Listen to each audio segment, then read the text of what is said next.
Bismillahirrahmanirrahim. Sifat anu wajib di Allah nomor kahiji nyaeta sifat wujud.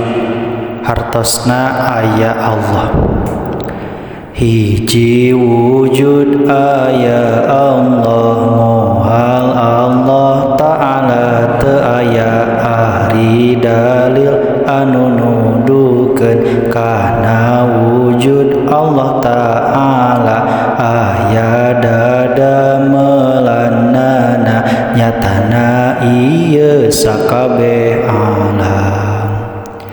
Dalil akli sareng dalil naklina sifat wujud.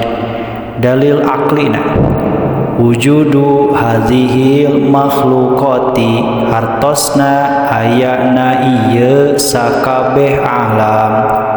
Dalil naklina Bismillahirrahmanirrahim.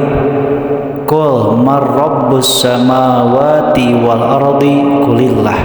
Surah Ar-Ra'd ayat 17. Hartosna bejakeun ku anjeun Muhammad saha anu ngurus pirang-pirang ieu bumi. Jawab ku anjeun nyaeta Allah Subhanahu wa taala.